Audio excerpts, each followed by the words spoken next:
ನಮಸ್ತೆ ಕೇಶವ್ ಸರ್, ನಮಸ್ತೆ. ಮೇಘಾಲಯಕ್ಕೆ ಬಂದಿದ್ದೀರಾ? Thank you. ನವೀನ್ ಸರ್, ನಮಸ್ತೆ. ನಾವೀಗ ಮೇಘಾಲಯ ಚಿರಪುಂಜಿ ಆ ಒಂದು ಪಯಣದಲ್ಲಿದ್ದೀವಿ. ಇದು ಕೃಷಿ ಬದುಕುಗೆ ವಿಡಿಯೋ. ಈಗ ನಾವು ಜೇನು ಪೆಟ್ಟಿಗೆ ನೋಡಿರ್ತೀರಲ್ವ ತೋಟದಲ್ಲಿ, ಇಲ್ಲಿನ ಜೇನು ಪೆಟ್ಟಿಗೆ ನೋಡಿ.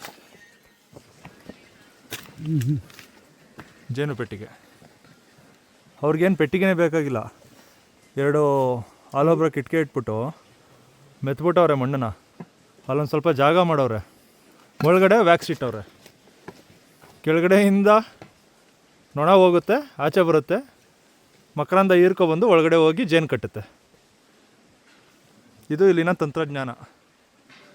ಪೆಟ್ಟಿಗೆ ಬೇಕಾಗಿಲ್ಲ, ಎರಡು ಇಟ್ಕೆನ ಇಟ್ಬಿಟ್ಟು ಕವರ್ ಮಾಡಿದ್ರೆ ಸಾಕು.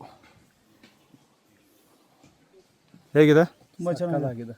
ಇದು ನಾವು ಹೊರಗಡೆ ಬಂದಾಗ ಆ್ಯಕ್ಚುಲಿ ಇದು ನಮ್ಮ ಕೃಷಿ ಬದುಕು, ಕೃಷಿಗೆ ಸಂಬಂಧಪಟ್ಟಂತಹ ಒಂದು ವಿಷಯ ಆಗಿರೋದ್ರಿಂದ ಇದು ಕೃಷಿ ಬದುಕಿಗೆ ತುಂಬ ಉತ್ತಮ ಅನ್ನಿಸ್ತು. ಹಾಗಾಗಿ ಇದನ್ನು ಕ್ಯಾಪ್ಚರ್ ಮಾಡಬೇಕು ಅನ್ನಿಸ್ತು. ಇದು ವಿಚಾರ ಚೆನ್ನಾಗಿದೆ ಇಲ್ವಾ ಸರ್? ಖಂಡಿತ ತುಂಬ ಚೆನ್ನಾಗಿದೆ. ಇದು ಟೆಕ್ನಾಲಜಿ ಭಾಳ ಚೆನ್ನಾಗಿ ಯೂಸ್ ಮಾಡಿದ್ದಾರೆ. ಕೃಷಿ ಇಲಾಖೆಯವರು ಸಬ್ಸಿಡಿಯಲ್ಲಿ ಕೊಡೋ ಆ ಒಂದು ಪೆಟ್ಟಿಗೆಗಳನ್ನ ನಂಬ್ಕೊಂಡು ಜೇನುಗೂಡನ್ನ ಕಳಿಸ್ಬಿಡ್ಬೇಡಿ. ಅಲ್ಲಿ ಜೇನು ಇರೋದೇ ಇಲ್ಲ ಒಂದೊಂದು ಪೆಟ್ಟಿಗೆಯಲ್ಲಿ. ಇವ್ರ ಜೇನು ಎಷ್ಟೊಂದು ಐತೆ ನೋಡಿ, ಸಣ್ಣ ಪೆಟ್ಟಿಗೆ. ಅದಕ್ಕೆ ಇನ್ನೊಂದು ಕಾರಣ ಏನಂದ್ರೆ ಇಲ್ಲಿರೋಂಥ ಪ್ರಕೃತಿ ವಾತಾವರಣ.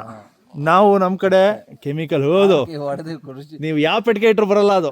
ಇಲ್ಲಿ ನೋಡಿ, ಕಲ್ಲು ಇಟ್ಟರೆ ಬಂದ್ಬಿಟ್ಟೈತೆ. ಯಾಕಂದರೆ ವಾತಾವರಣ ಹಂಗಿದೆ. ನೀವು ಒಂದು ಮರದ ಮೇಲೆ ವ್ಯಾಕ್ಸ್ ಕಟ್ಟಿದ್ರು ಅಲ್ಲಿ ಬಂದು ಜೇನು ಕಟ್ಟುತ್ತೆ.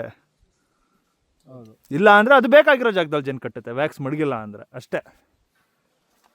ಹಾಗಾಗಿ ಇದೊಂದನ್ನು ಕೃಷಿ ಬದುಕು ವಾಹಿನಿಯಲ್ಲಿ ಹಂಚ್ಕೋಬೇಕು ಅಂತ ಅನ್ನಿಸ್ತು, ಹಂಚ್ಕೊಂಡೆ. ತುಂಬ ಧನ್ಯವಾದಗಳು. Thank you sir.